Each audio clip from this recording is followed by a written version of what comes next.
On here, idiots. We gotta hear from Sherrod Small. Yeah, what's the dilly? It's Sherrod. Sherrod, how you doing, man? Hey, dub, baby. I was at Lake Compounds for the ESPN annual picnic. Yeah, it's crazy. And you were hosting a little show, a little segment, ESPN's Got Talent, you know? That's right. That's right. Second year they did that show up there. And there was a lot of kids in the room. Right. And I'm in the back, and I'm thinking to myself, I've seen this dude do comedy before. I hope he doesn't cuss. Yeah, you was back there praying that I wouldn't let one roll, huh? I just think it's funny how, you got to change your steez up for different audiences, you know what I'm saying? It was good, though. The kids, usually kids, they talk dirtier than us, man. Yeah, right? But everybody was on their best behavior that day. It was fun, though. It's fun out there. How'd you end up on Best Week Ever on VH1? How'd that process go? Well, first of all, VH1 got real lucky when they signed me. That's first off. I did the pilot like years ago. Like I did a lot of shows with VH1, just did a lot of shows with them before that, and then I did a pilot with them called Unhappy Hour that never aired, but it was with me and Dr. Joy's brother. And then when Best Week Pilot came, I did that. Me, Chuck Nice, and a couple other dudes. And then once it got when it landed, we just rolled from there. It was on for like 5 years until they changed it and destroyed it. You do a lot of TV. I mean, you do Red Eye on Fox. Right. I try to stay busy. I do Red Eye on Fox. I do a couple shows on Fox actually. I used to do Hand in Combs and the Fox and Friends. I'll do everything. I did MSNBC a lot too. I do the morning meeting with Dylan Radigan. But I just try to stay busy, man. And the Today Show too. We had the Best Week Ever segment on the Today Show for like 3 years, which was great. Right. Now let me ask you this: being a comedian, how has the whole TV thing changed everything? TV makes you more money. Mm-hmm. TV is the best wingman you can have in the business. TV is Goose from Top Gun. TV, like whenever you do like road gigs, like shows on the road or college gigs, you get more money if if they recognize you from TV. That's just how it is. Your comedy shows, the price has gone up. The prices are going up. Hopefully, the wages will follow. Being a comedian, who do you think's the greatest of all time? That's a hard pick because there's so many greats. You got Chris Rock, you got Richard Pryor, you got Eddie Murphy, you got Lenny Bruce, you got Andy Kaufman, you got so much. You got Dave Attell now, you got Greg Giraldo. To pick one overall who's the best, I would have to say me. That's what I'll go with. That's what you're supposed to say, right? That's right. Now, what I want to do is I want to go down some names, some people in pop culture and whatnot, and see kind of what your opinion and comments are, okay? Okay, let's do it. President Obama. President Obama, too black. I think Obama got his hands full, man. He got his hands full. The big thing about Obama that a lot of people don't realize is it's a big thing that he's the first black president, but it's a bigger thing that he's the first not white man president. Right. Because this country is full of people who are not white men. Right. It's even more not white men than it is black men. Right. Including Asians and women and everybody. Right. I think it's funny how obviously George W. Bush got slammed in the media, and then Obama comes along and he's getting slammed just the same, really. Oh, everybody gets slammed. Nobody gets a free ride. It don't matter. Whoever the president is, you're going to get it. So you just got to be prepared for that. And, I mean, he's getting slammed for talking to a school. He's getting slammed for talking to a school. Everybody had money when Clinton was in, and he was getting slammed for getting a blood.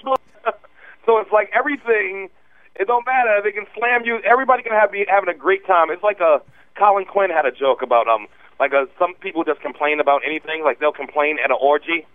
Like, as soon as they go in, it's like, oh, everybody's just having sex and nobody's paying attention. Oh, this is a mess. It's like they'll complain at orgies. Some people are never satisfied. All right, moving on. What did you think of the Michael Jackson coverage? I screamed murdered as soon as he got killed, first of all. Yep. I knew it was murder.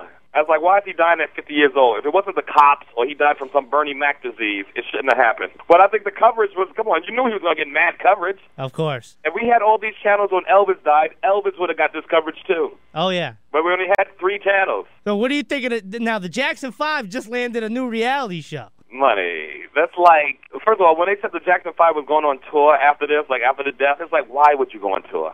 But nobody's paying $80 on a ticket to see Tito and the rest of them. That's like going to see the Osmonds without Donnie. You don't do that. Oh, man. Okay.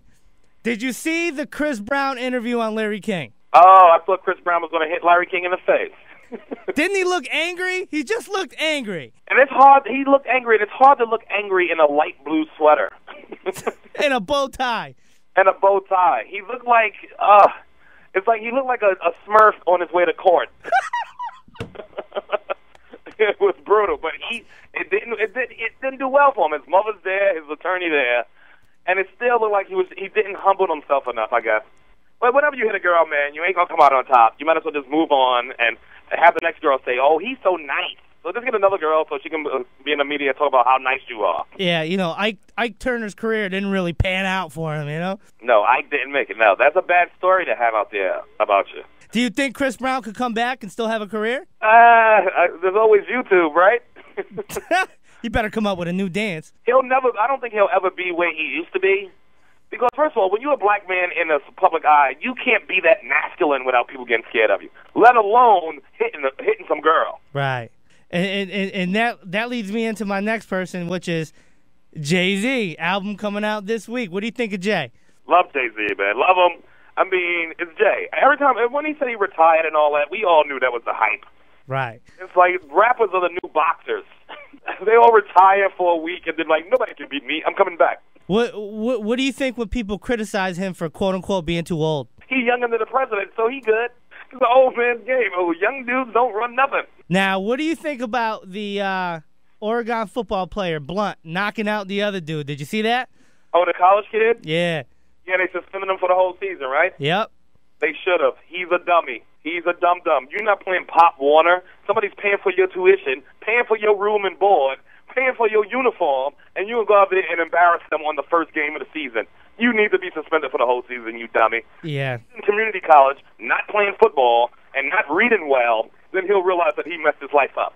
And he probably threw away his NFL aspirations as well. Oh, NFL career, nobody's going to touch him. If he did throw away his NFL career, he at least threw away a big contract. Yep. Now, they have more than enough reason not to pay him the money he deserves. Keep it on the vibe of football. What are your thoughts on Mike Vick coming back? Oh, well, my dog's not too happy about it, but I enjoy it. My dog ain't come out the closet for the last month.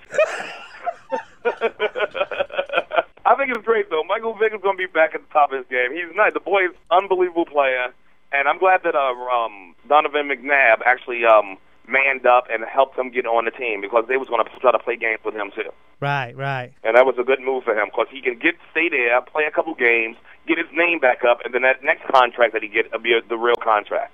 Now, what did you think of Michael Vick's interview on 60 Minutes? Did you see that? Yeah, anytime an athlete speaks for longer than 10 minutes, it's going to be, ridiculous. It's like that's not what they do. It's like when models speak. It's like don't speak, walk the runway. It's like a run-on sentence and a bunch of commas. Oh, boy. Now, Sherrod, what's next for you, man? What's next? What you got on the slate? I'm looking for my own show, maybe get a sitcom, too.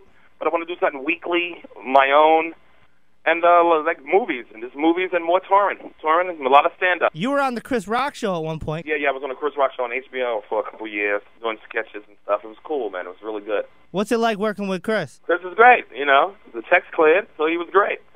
Probably the best doing it right now, and he's just a genius. He's a good dude. Now, what do you think made him stop doing that show? The Chris Rock show, because he wanted to concentrate on movies and stuff.